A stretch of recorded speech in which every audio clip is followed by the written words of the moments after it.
que é um curso informática com um pouquinho de manutenção junto com ele. Manutenção de hardware, esse tipo de coisa, tá tudo junto aqui.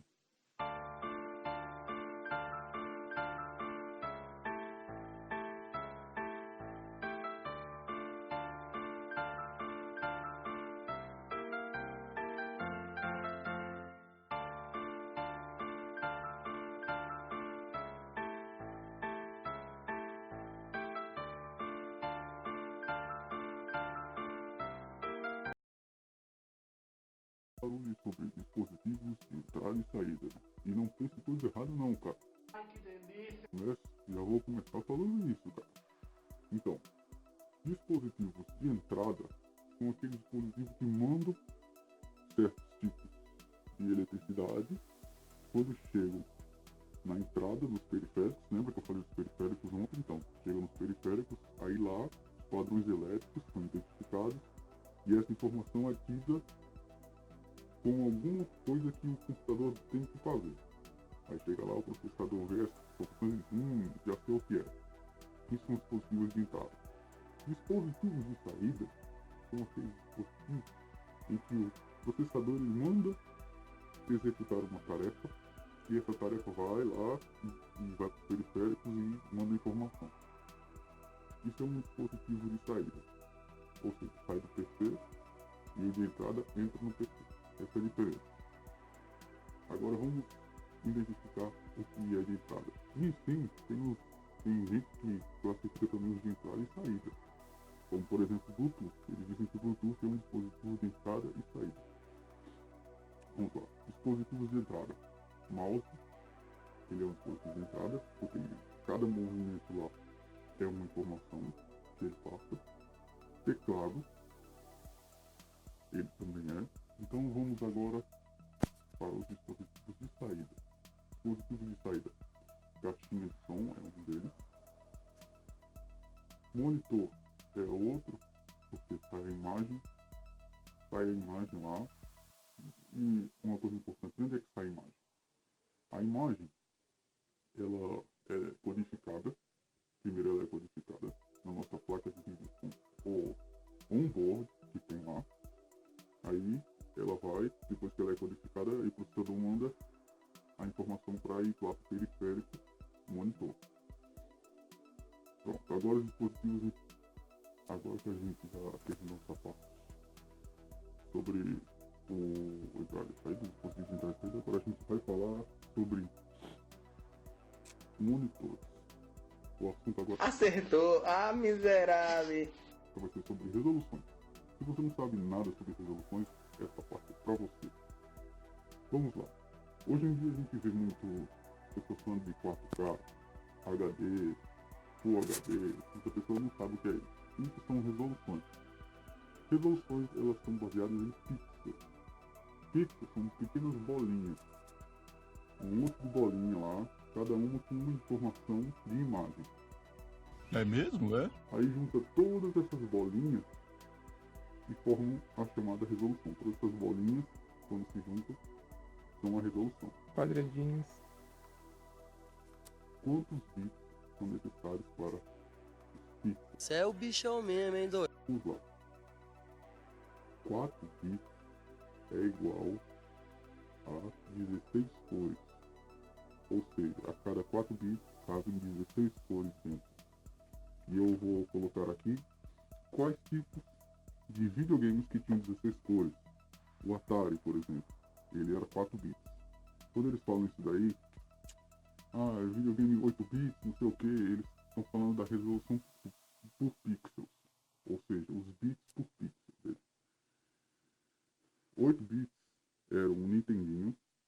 Nintendinho, o Master System, eles eram 8 bits. E geralmente você vai ver isso daí muito. E você já... Tem muita gente que não sabe, entendeu? É normal você ver assim nos consoles 8 bits, 16 bits, mas você não sabe o que é. Então isso daí está relacionado aos pixels, os bits por pixels. E 8 bits, ele é muito maior, tem um conteúdo de cores muito maior, 256 cores. Aí como é que você faz essa conta? Você vai... Não sei se você já... Com certeza você já aprendeu potenciação, né? Então aí vocês elevam. Como um exemplo aqui de 16. 16, aí elevado a 2, vai dar 256, que é elevado a 16 vezes 16, beleza? Então, é assim que você vai fazer as contas. Não é mágica não, tá? Isso não é nenhum tipo de mágica, nem macumba.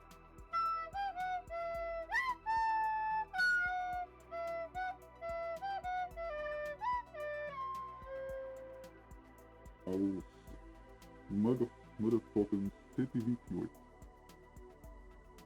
128 Motherfuckers, que é o Xbox 360, que tem exatamente trilhões. Meu Deus do céu, não vou nem fazer essa conta aqui, é tanto zero. É milhões e trilhões, é trilhões de coisas. Porque são 3, imagina os novos agora, hein? Quantas? Não consegue, né? 256 bits hoje em dia. Pronto. Agora que a gente terminou essa parte, a gente pode começar. Processadores. Então, espero que vocês estejam preparados para processadores, que é um pouquinho mais chatinho e vai ficando mais chato ainda. Então, vamos lá. Vamos aos processadores. Primeira coisa que você precisa saber sobre os processadores. Eles são medidos por Hz. São pulsos ou frequências, para ser mais exatos. Um processador normal hoje em dia, ele tem milhares de gigahertz. Hoje em dia, você pode ver um 3.2, 3.4 gigahertz hoje em dia. Antigamente não tinha essa potência toda, tal, como vocês vão ver. Quando a gente começar a história dos computadores e coisas, vocês vão ver como é que era. Antigamente eu vou falar um pouquinho dessa história, vai demorar 25 tarefas por 1 segundo. Então 1 segundo ele já fez 1 milhão de tarefas com 1 MHz. Imagine os processadores de hoje em dia que estão 3.4, 3.5 GHz, que seria basicamente 1 bilhão.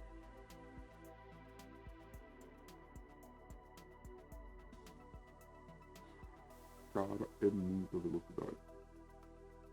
Outra coisa também que devemos logo agora diferenciar é o clock interno do clock externo. Geralmente a gente compra um processador e a gente vê lá, ai caramba, velho, clock de 3 pontos não sei o que, é muito foda, não sei o que. Mas só que você precisa também estar ligado no clock externo, que é, na verdade, é o mais importante também. É o clock externo. O interno, ele diz a velocidade que ele está trabalhando internamente dele lá. As informações dele, como é que estão passando dentro dele, fora dele, que é o tempo que ele leva, por exemplo, para acessar a memória. Esse chama-se clock externo.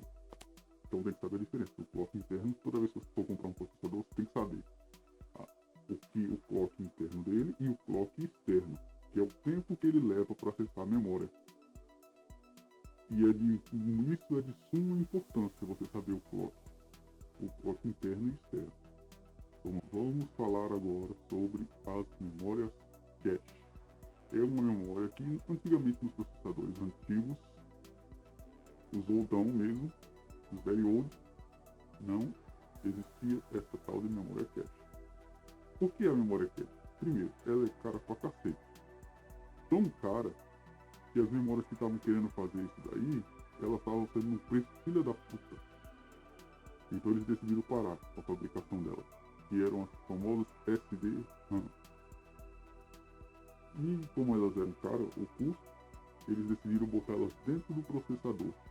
E ela é bem pequenininha mesmo, porque muito grande e o custo ia sair elevado. Aí botaram dentro do processador essa memorinha cache, que ela é bem pequenininha e já custou pra cacete.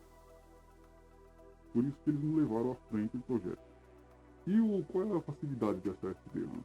Ela é bem mais rápida do que as memórias que a gente tem hoje em dia. Então eles estavam querendo implementar, mas só que não deu certo por causa do custo.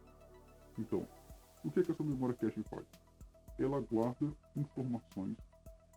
Ah, agora eu entendi! Agora eu saquei! As mais usadas, lógico, caralho. As mais usadas, elas ficam armazenadas nessa memória cache para ser mais rápido ainda na hora que você acessar. Para isso que serve a memória cache. Aí ela é dividida em L1, L2 e hoje em dia, se eu não me engano, tem até o L3. Hoje na era aí, que eu acho que já vai terminar daqui a pouco, vai lançar outro. Aí tem o L3. Aí para que serve o L1? O L1, ela serve único e exclusivamente para acelerar o L2, que é o que faz o trabalho, na verdade. O L2 é o que faz o serviço. Ele é que vai armazenar. E a L1 só vai fazer o trabalho.